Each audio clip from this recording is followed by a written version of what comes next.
Ay, kakatapos ko lang magpahinga. At patapos na naman ng Martes, uy. Magdamag ka na naman nakahiga. And, ayun. Dahil Martes ngayon, kakunin ko si Mrs. Tingnan na yung aming sopa. Ang ganda ng cover, oh. Palaging may cover yan kasi alam niyo naman, may aso kami.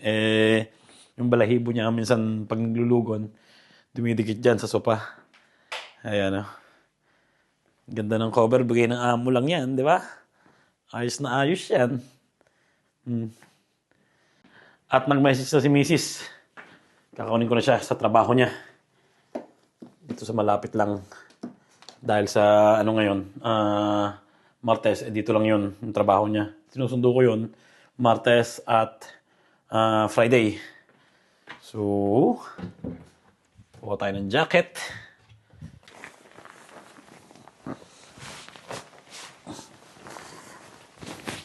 Laking bagay pag may ganito na. May lagayan ka ng mga jacket. Ayan.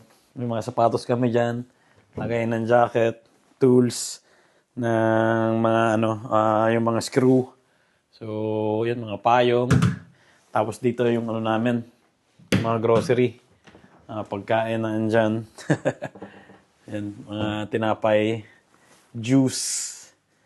Siyempre, dapat marami kayong stock na juice. Dahil bunso namin yung mahilig mag-juice yun. Dito pasta, dito mga panglagay sa pasta, yung mga sauce, at sa pinakilalim, yung rice. Tapos dito sa pinakadulo, mga cover sa lamesa, at itong mga pababa na to, igamit na ni Posti, nung aso namin. Di ba? Sarap pag may ganun yung bahay, di ba? Ang binili lang namin siguro sa bahay na to, itong binili namin, sopa. Tsaka itong mga patungan ng TV. Pero yung kusina, bigay na yun nung dati nakatira dito. Ayan, maganda pa yan. Ba't ka bibili pa ng bago, di ba? Lulumain muna namin yan. Bago namin yan palitan. Ito, bigay ng mami ni Mrs. ng aming dishwasher. Tapos itong namin, rep. Lang, kakabili lang namin. Wala pang 1 taon yata yan. Dahil nasira nga yung namin, yung una. So, pati mga aparador. Itong aparador ni Kuya, bigay sa amin ng may-ari lang to. Okay pa yan, Sliding pa yan. Slide pa ganun. Ba't ka bibili pa ng ng bago? Saka na pag may pera na ulit. At itong mga kama namin pala binili namin. Yan, binili namin kay Kuya. Ang size niyan ay yung 1.5. Tapos, itong gamit ni Basti dito. Ayan, binili namin dun sa lumang bahay namin. Dating gamit ni Kuya to. Isa siyang aparador na may tulugan sa ilalim. Tapos, yun yung mga lamesa. Itong kwarto ni Marcus, ni Basti. Halos lahat binili namin yung mga gamit dito. Tsaka yung kwarto namin. Ayan. Yan, dumi ng aming kwarto. Ang daming yung mga tuyong nilabhan. So, ito yung kama, binili rin namin. Tapos itong aparador namin dun sa lumang bahay na. Meron pa yung treadmill ni Mrs. doon. Hindi na nagagamit masyado. Ito galing sa lumang bahay namin. Pero binili namin yan doon. Bale, halos lahat ng pinambabayad namin dyan yung kinita namin sa parlor. Sa part-time namin ni Mrs. May bar din pala kami dito. Ito, kakabili lang namin. Lumipat kami. Yan, ako na yung naglagay ng ilaw. Tingnan nyo naman. Diba? Meron din tayo ditong ilaw na isa pa yung kakabili ko lang. Siyempre, pag mag-cheers tayo, meron tayong, hindi kita. Nakasulat dyan, cheers. Ay! At ayun, kaunin ko si Mrs. Oops! Ako muna akong wallet. Wala pala akong dalang wallet. Doon ang mga documents ko.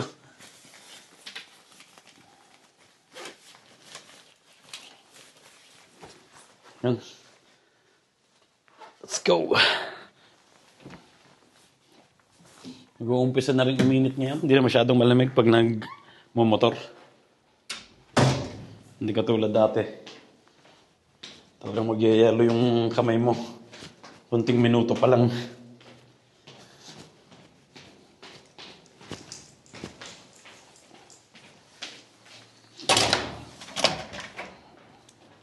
Yung mga kapitbahay namin dito, puro matatanda eh. Tapos puro mga kabibs namin. Kaya ang sarap, di ba, ang tumira sa isang bahay ng mga kabibs mo, yung mga nakatira. Nasa paligid mo, di ba?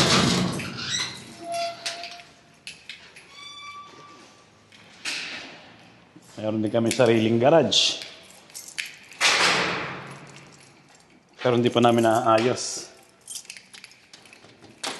Siguro ngayon darating na summer, ayusin namin to. Para makapag-park din si kuya dito ng kotse niya. You know, nandyan na yung mga box na lagayan niya ng pang-ukay. Yung pang buy and sell niya. Galing sa mga ukay yan, yung mga damit na yan. Mayroon pa diyang Warriors. Benta niya yan. Yung mga jersey. At pag may nabenta si kuyang mga paninda niya sa online, dyan niya lang kinukuha, di ba? At least hindi mapupuno yung bahay namin ng sobrang daming mga gamit. Ang dami pa rin namin natitirang kahoy. Oh. Siguro next year hindi na muna kami bibili. Ayan, oh, sobrang dami pa niyan. At ayun, kakaunin ko na si Mrs. Tingnan yung alas 6 ngayon dito, maliwanag pa. Hindi katulad dati.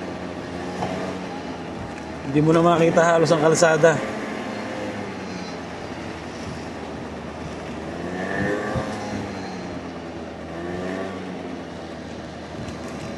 Lapit lang naman ang trabaho ni Mrs. dito. 5 minutes lang sa motor. Ang lubak naman dito sa kalsada na to. Ang traffic dito pag ganitong oras, alas 6 hanggang alas 7. Kasi nga labasan ng trabaho. Tapos ang daming ginagawang kalsada, ang daming dinedevelop na kalsada dito sa amin na lugar. So, ayun pa, di ba, isang kagandahan dito sa pagkakabili namin ng bahay dito. Pag kasi dinevelop ang isang lugar, syempre, ano na yan, de-develop din yung presyo ng bahay namin, tataas, di ba? At sa bandang huli, wala naman kami balak ibenta yun dahil, syempre, may mga bata kami dito. So, malaking ano sa kanila yun, malaking tulong. Ito na si Mrs. Oh. Uy. Di ba?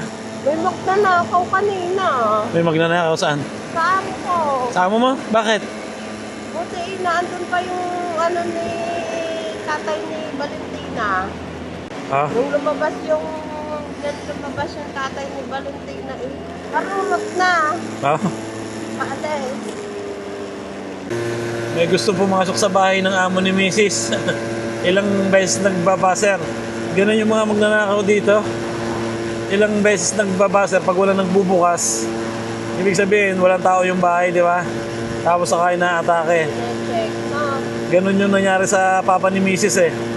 Yung papa ni Mrs. hindi nakakalakad. So, nasa kwarto lang yun. At may nagbaser na ilang beses. So, hindi niya mabuksan yung pinto. Hindi niya matanong kung sino. Tapos, narinig ni papa ni Mrs. na nalaglag na yung ano, yung lock nung bahay. So, ayun, nasa loob na yung dalawang tao, di ba yan? Dalawang tao yung pumasok sa loob ng bahay ni na papa. Tapos, nung nagsisigaw si papa, ayun, nagtakbuhan na. So, kaya sinasabi namin sa mga bata, wag basta-basta magbubukas. Tsaka, minsan, tanungin muna, di ba? Tanungin muna kung kung sino. Para alam nila na ano, may tao sa loob, di ba? Kasi mahirap din naman yung pag hindi mo sinagot eh. Pag hindi mo sinagot, mag-uumpisa na yung buksan ng bahay niya, di ba? Ayun, pupunta na kami sa supermarket at magmapamakdo na lang daw si Mrs. Tama-tama naman at swelduhan ha. Oh, bilis nito. Dami dito kasing magnanakaw. Lahat naman siguro, no? Lahat ng lugar naman siguro, ang dami magnanakaw. Basta ingat lang palagi. Ingat tayo palagi. Hirap naman kasi nung Ay, ang baba ng, yung pinag-iipunan mo tapos mawawala, no? ang baba ng gate noon. Kaya madaling maaakya. Marami na rin tayong kababayan dito na ano na nanakawan. Talagang limas lahat. Pati 13 months. Grabe, di ba? Kaya kami hindi masyado nag-iwan ng pera sa bahay eh. Yung sinasabi ko na sa inyo. Wala din naman daw iiwan eh, sabi ni Mrs.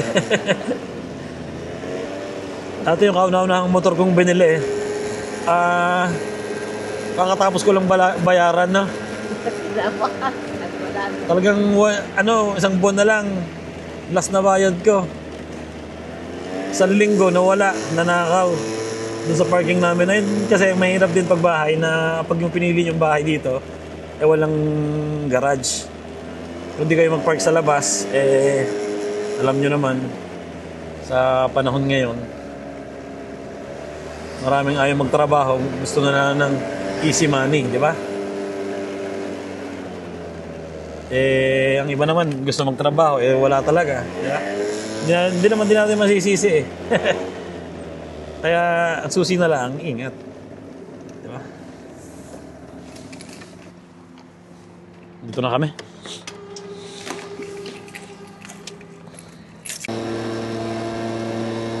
Yun, nakabili na kami ng McDonald's. Nagkatamaran na naman magluto. So balik tayo sa usapang magnanakaw. Matitindi yung ano dito ha, yung batas sa mga magnanakaw. Kahit pumasok sa bahay mo, hindi mo pwedeng no? Barilin o patayin.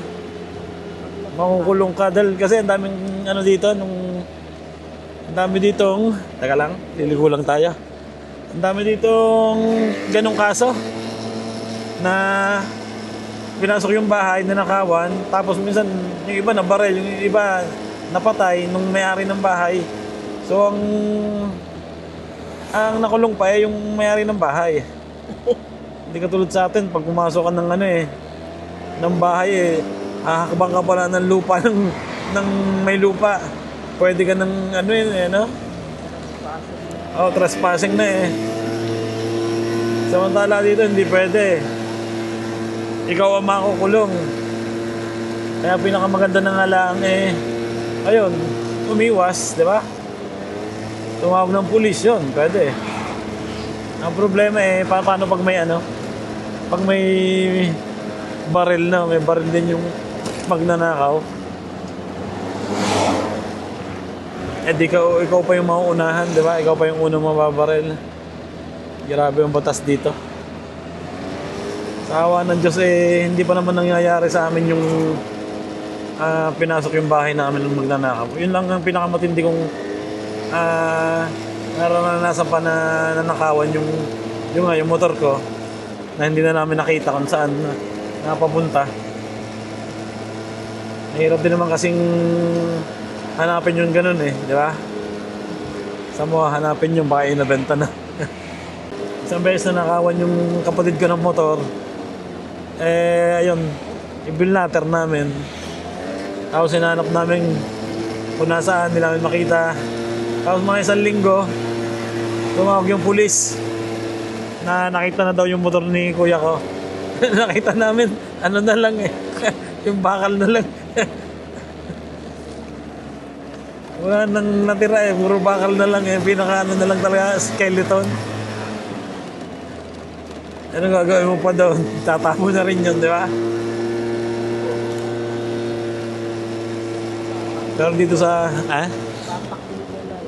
Pero dito sa lugar namin marami din magnanakaw dito, yung mga amo ni Mrs. Di ba nanakawan din yung amo mo ng alas, di ba? Nakaraang buwan. Pinasok yung bahay ng amo ni Mrs. Binasok yung bintana sa likod. Etong amo naman ni Mrs. hindi talaga naglalak ng mga pinto sa bahay. Hindi ko na nasabihin sa inyo kung anong address baka may magnanakaw na nanonood papuntahan pa yung saktong address, di ba? Ayun, malapit na kami sa bahay at syempre maghahaponan na at anong oras na? 7:15 siguro, 7:30. At dito ko natatapusin ng ating vlog ngayon. Ang usapang magnanakaw, di ba? So, yun naman nasabi ko sa inyo. Ingat palagi at yun, ilak nyo lagi yung bahay nyo tuwing aalis kayo. At para hindi mangyari sa atin o sa inyo o sa ibang tao yung mga nangyayari ditong nakawan. Yun lang. Ciao and God bless. Yung kain na. Salamat. Hindi ko Tuwa na naman si Bunso. Hey, Basti! Nakamakdo ka na naman na.